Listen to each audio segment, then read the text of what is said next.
லூக்கா 19ஆம் அதிகாரம். அவர் எரிகோவில் பிரவேசித்து அதன் வழியாக நடந்து போகையில் ஆயக்காரருக்கு தலைவனும் ஐஸ்வர்யவானுமாயிருந்த சகேயு என்னப்பட்ட ஒரு மனுஷன் இயேசு எப்படிப்பட்டவரோ என்று அவரை பார்க்க வகை தேடினான். அவன் குள்ளனானபடியால் ஜனக்கூட்டத்தில் அவரை காணக்கூடாமல் அவர் போகும் வழியில் முன்னாக ஓடி அவரை பார்க்கும்படி ஒரு காட்டத்தி மரத்தில் ஏறினான்.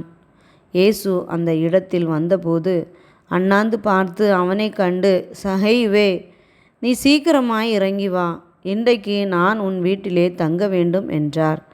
அவன் சீக்கிரமாய் இறங்கி சந்தோஷத்தோடே அவரை அழைத்து கொண்டு போனான். அதை கண்ட யாவரும், இவர் பாவியான மனுஷனிடத்தில் தங்கும்படி போனார் என்று முறுமுறுத்தார்கள். சகேயு நின்று கர்த்தரை நோக்கி, ஆண்டவரே, என் ஆஸ்திகளில் பாதியை ஏழைகளுக்கு கொடுக்கிறேன். நான் ஒருவனிடத்தில் எதையாகிலும் அநியாயமாய் வாங்கினது உண்டானால் நாளத்தனியாக திரும்ப செலுத்துகிறேன் என்றான்.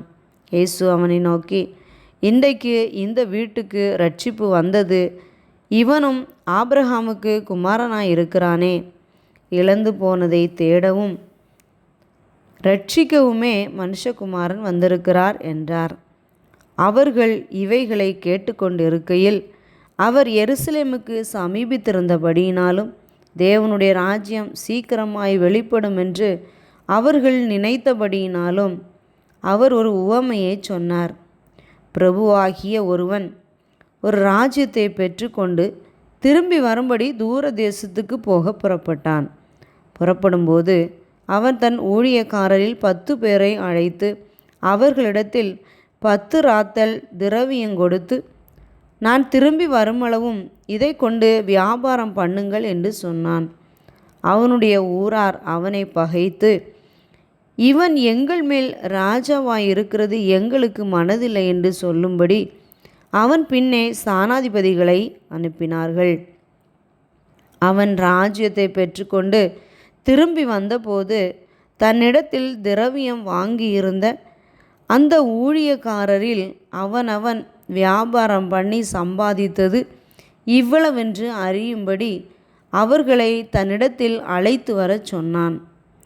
அப்பொழுது முந்தினவன் வந்து, ஆண்டவனே, உம்முடைய ராத்தலினால் 10 ராத்தல் ஆதாயம் கிடைத்தது என்றான்.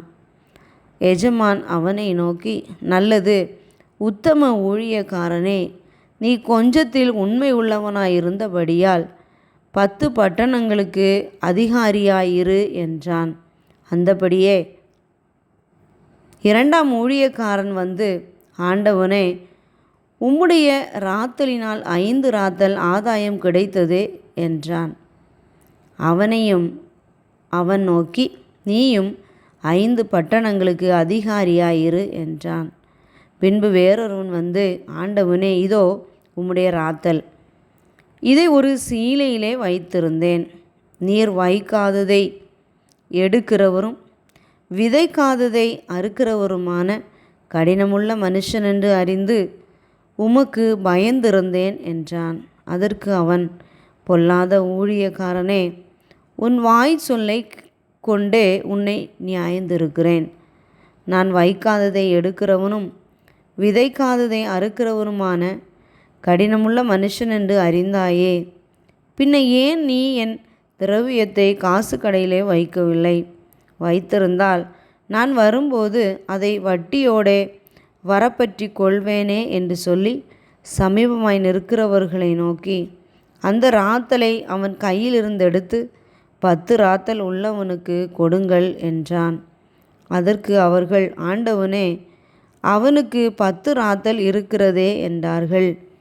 அதற்கு அவன், உள்ளவன் எவனுக்கு கொடுக்கப்படும், இல்லாதவனிடத்தில் உள்ளதும் எடுத்துக்கொள்ளப்படும் என்று உங்களுக்கு சொல்லுகிறேன். அன்றியும் தங்கள் மேல் நான் ராஜாவாகிறதற்கு மனதில்லாதிருந்தவர்களாகிய என்னுடைய சத்துருக்களை இங்கே கொண்டு வந்து எனக்கு முன்பாக வெட்டி போடுங்கள் என்று சொன்னான் என்றார். இவைகளை அவர் சொன்ன பின்பு எருசலேமுக்கு புறப்பட்டு முந்தி நடந்து போனார். அவர் ஒலிவமலை எண்ணப்பட்ட மலையின் அருகான பெத்பகே பெத்தானியா என்னும் ஊர்களுக்கு சமீபித்த போது தம்முடைய சீஷரில் 2 பேரை நோக்கி, உங்களுக்கு எதிரே இருக்கிற கிராமத்துக்கு போங்கள். அதிலே பிரவேசிக்கும்போது மனுஷரில் ஒருவனும் ஒரு காலம் ஏறிராத கழுதை குட்டியை கட்டியிருக்க காண்பீர்கள். அதை அவிழ்த்து கொண்டு வாருங்கள். அதை ஏன் அவிழ்க்கிறீர்கள் என்று யாராவது உங்களிடத்தில் கேட்டால் அது ஆண்டவருக்கு வேண்டுமென்று சொல்லுங்கள் என்றார். அனுப்பப்பட்டவர்கள் போய் தங்களுக்கு அவர் சொன்னபடியே கண்டார்கள். கழுதை குட்டியை அவர்கள் அவிழ்க்கும்போது அதற்கு உடையவர்கள், குட்டியை ஏன் அவிழ்க்கிறீர்கள் என்று கேட்டார்கள். அதற்கு அவர்கள், அது ஆண்டவருக்கு வேண்டுமென்று சொல்லி அதை இயேசுவினிடத்தில் கொண்டு வந்து தங்கள் வஸ்திரங்களை அதன் மேல் போட்டு இயேசுவை அதன் மேல் ஏற்றினார்கள். அவர் போகையில் அவர்கள் தங்கள் வஸ்திரங்களை வழியிலே விரித்தார்கள்.